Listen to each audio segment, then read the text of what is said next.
Since the dawn of time, O my dearest, O my loves, there was the white lady moon, alone in the night sky. Her charge was to keep careful watch over sweet Azeroth and her people during the night, while the mighty, splendid sun held that duty during the day. The white lady loved sweet Azeroth very much, and was honored to share such an important task with the sun. Each night, as the sun nodded in passing and bade farewell, the magic of twilight settled upon Azeroth. Dusk, like dawn, holds power over the in-between, not one thing and not another. And so, when twilight comes, it creates a bridge linking day and night, upon which the lady can walk into the sky from her rest and stand guard over her beloved charge. At first, this was enough for the lady. She raced joyfully to her task, settling in, shining her soft light so that the world was not completely shrouded in darkness. There was fulfillment in routine, in having clear purpose. While the sun wound down his rays, the lady eagerly anticipated, pushing and pulling the waves of the great oceans and guiding sailors back to shore. When she gazed upon her world, she saw the verdant beauty of the jungles, which pleased her, the vast wide expanses of snow, which reflected the light back to her as if to say hello.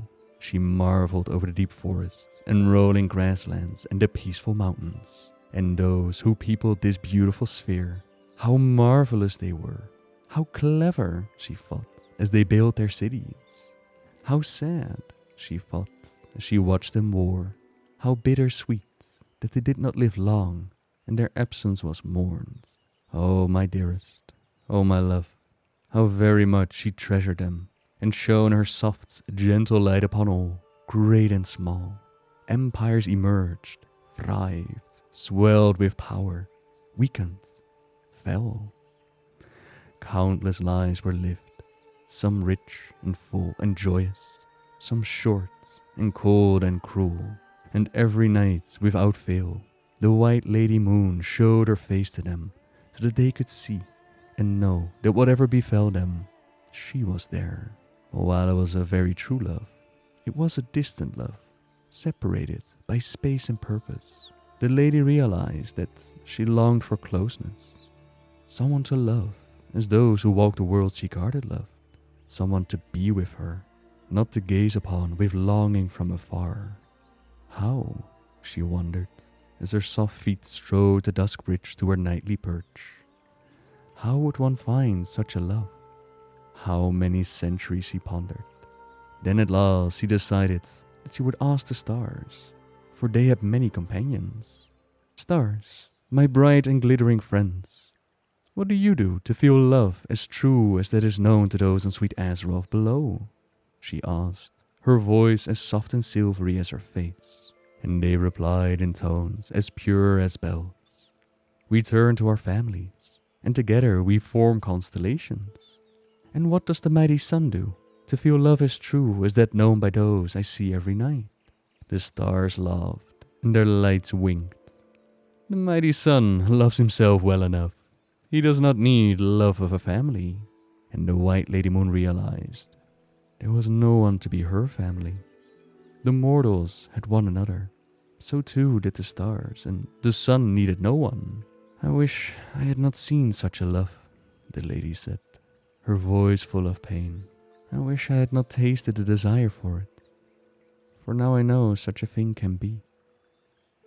I wish it for myself, and in the wishing, I break my own heart.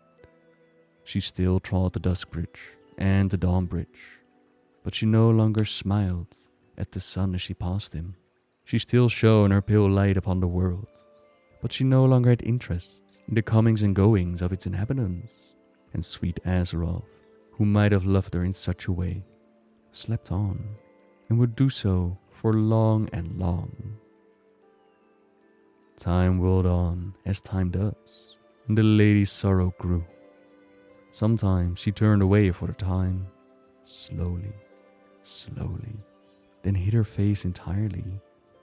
But always, slowly, slowly, the Lady Moon returned, maintaining her vigil as she had been created to.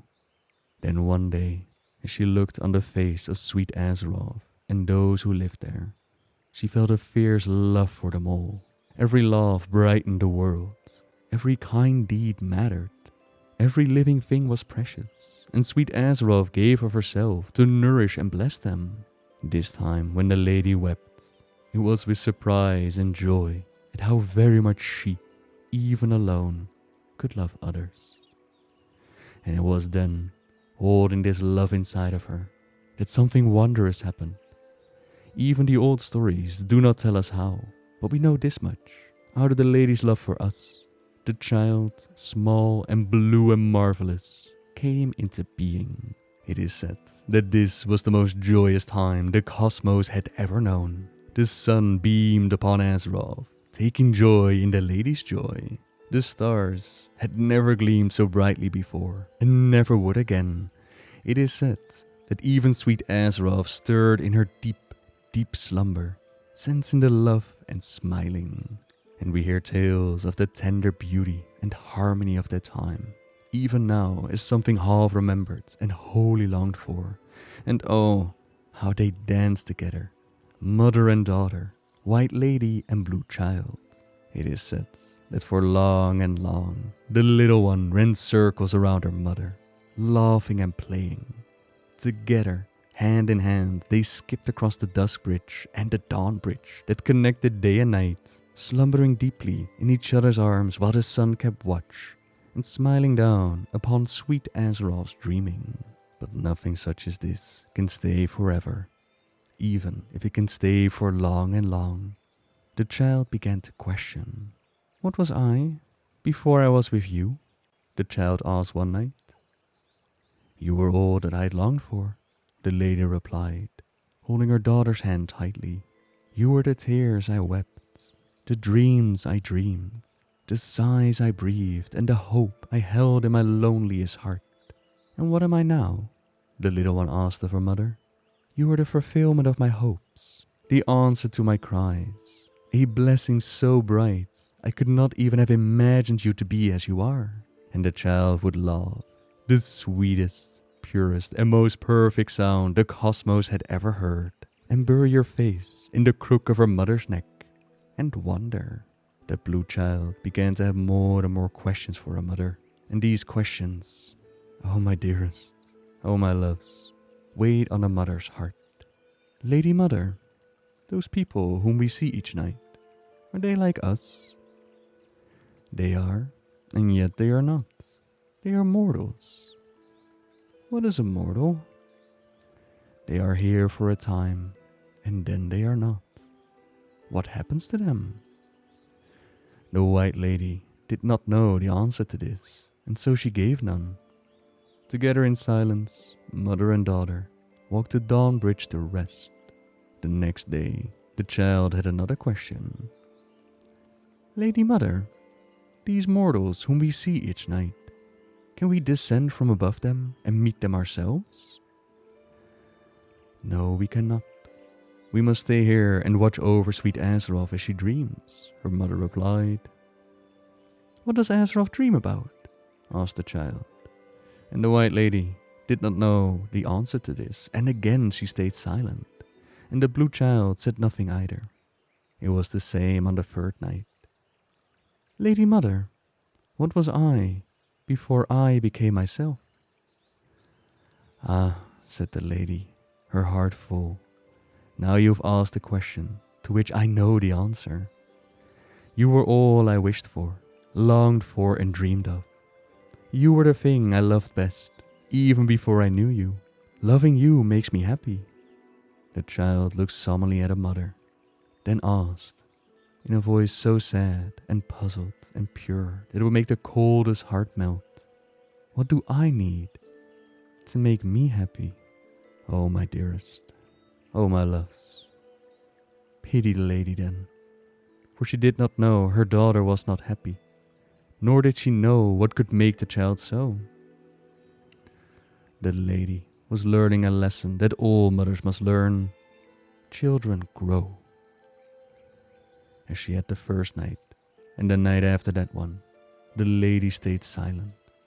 Except this time, tears fell from her pale, glowing face to land heavily on the surface of the drowsing world below.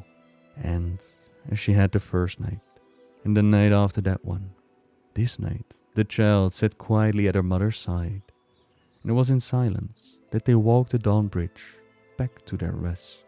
The next evening, the White Lady awoke from her slumber, but as she turned to smile at her daughter, she saw only empty sky. The blue child was gone. A terrible feeling struck the lady. She did not know what it was, but she felt as though she were lost, as if she would never laugh again. Oh, my dearest, oh, my loves.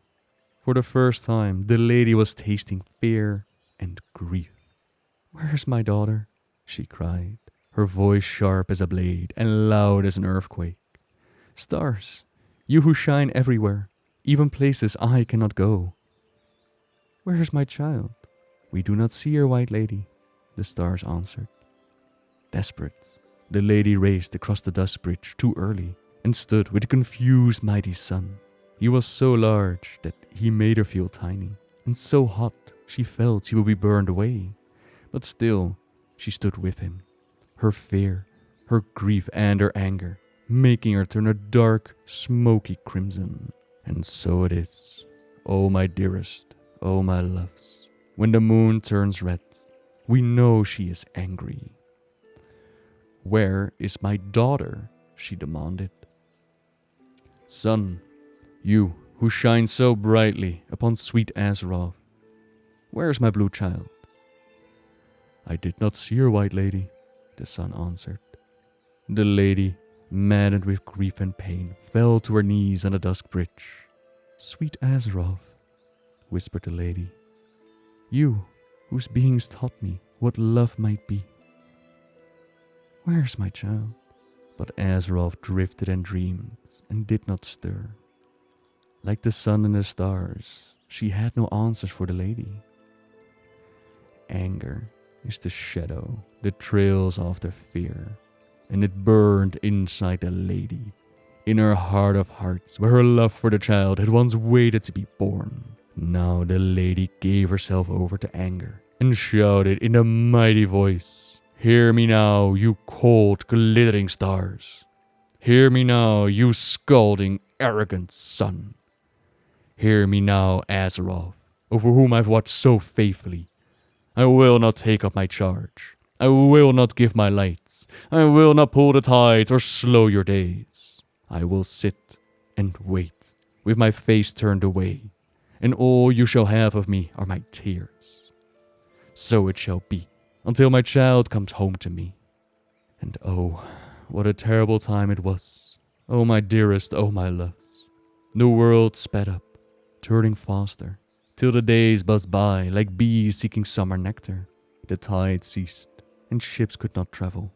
The water of the oceans crept upon Azeroth, until many cities were underwater. The people of Azeroth cried out in fear, and they pleaded for the return of the White Lady. The sun, who beheld what was happening, told a star, who told another star, who told a third, until word reached the White Lady Moon that the children of Azeroth were suffering. "Let them suffer," she cried.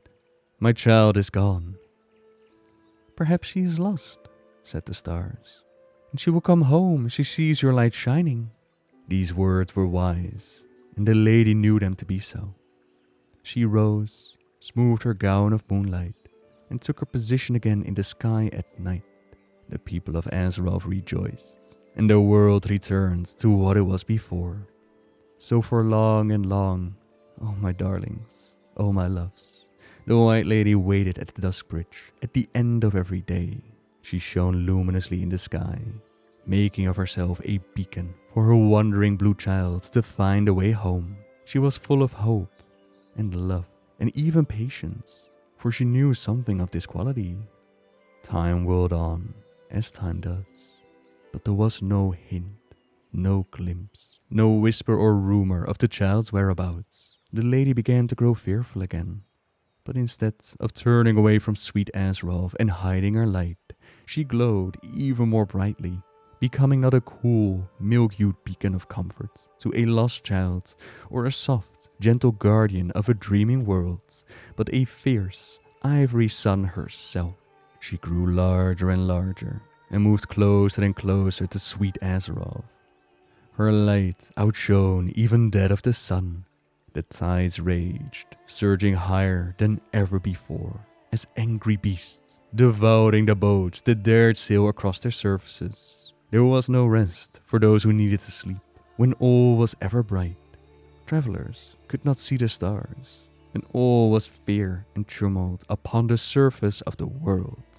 Oh, my dearest, oh, my loves, how they raged, how they wept, how they despaired. But one, only one among them, began to sing. It was not a song from a great monarch or a fierce warrior, but a simple mother grieving for her own child. Hunger was upon the world. Crops burned beneath the constant light. Without food and rest, the mother could not nurse her child. Without sleep and nourishment, the babe was near death.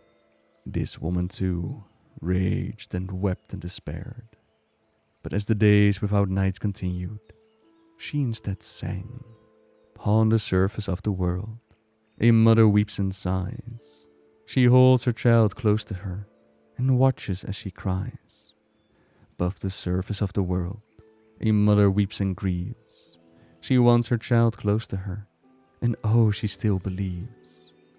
Her lost blue child shall return and join her in the skies. But while you wait for yours, white lady, so my child dies. The stars were still there, oh my dearest, oh my loves. And the closest among them heard the mother's song. Their bright hearts were filled with sorrow, and they sang the song to their brethren in the next constellation. One by one, star by star, the song was borne through the cosmos until it reached the white lady. She had thought her heart could hold no more pain, but she was wrong. Her beacon to bring her child home was harming others who also loved their children. It did not matter that they were mortal and she eternal. It did not matter that there were many children and there was only one blue child. A mother loves, a mother grieves, and no mother who has lost a child would wish it upon another. I do not know if you were able to see me, my child, the lady whispered, but I cannot cause more pain to the children of sweet Azeroth. And so she dimmed her light and retreated. No longer would she usurp the place of the sun. She would be the soft guardian of the night skies and hope with all her aching heart that the child would still be able to find her. Long and long, oh my dearest, oh my loves, did the lady wait. The human mother who sang the song taught it to her daughter, and her daughter to hers, and so we remember this time and this song. How many have sung it now? I do not know, nor do the trees, nor the wind. Only the lady knows. But one day, she saw something in the night sky, something that had not been there before, something small and blue and loved. The blue child skipped across the sparkling night sky, smiling wider than she had ever smiled, and leaped to embrace her mother. And all the inhabitants of Azeroth slowed their steps and turned their faces upwards to behold the wondrous sight. There had been much love seen in the world and the skies before, and there has been much after, but there has never been a joy greater than the return of the blue child to her mother's empty, aching arms. How the lady blazed, how the child clung to her. Their combined light stretched across the sky, like the love connecting all parents and children. And for long and long, the child stayed near to her mother. She spoke of travels, of speaking with distant stars, dancing with other moons and suns, traveling to worlds upon worlds. She had even watched sweet Azeroth, studying the children of her world. As she learned the stories of these people, the lady again heard in her heart the song of the frightened human mother. And the lady wept, yet again, beside herself for channeling her anguish into harming others, as she listened with her whole being, in awe of her wonderful child. So brave and full of curiosity, the lady was at last able to let go of the ache her grief had brought her. For now, she saw that by venturing forth alone, the blue child had grown wiser, as all children must grow. She returned to the lady more than simply a mother's daughter. She was a person all her own. Even as she listened and rejoiced in her daughter's presence, the lady knew the child would again grow restless one day and again leave her side. But now the lady also knew that her child would always return when she was ready. And so, the lady let her beloved daughter leave when that restlessness began to surface, bidding her farewell with a smile full of love. And so it is, oh my dearest, oh my loves, that most of us will never see the White Lady embrace a blue child, because like those of us on sweet Azeroth, the blue child is full of wonder and yearns for adventure. But when they reunite, the sky is luminous with their joy. And while the child is away, her mother, every night, stands shining with benevolence upon us, lighting our paths and our own children's paths for safe travels.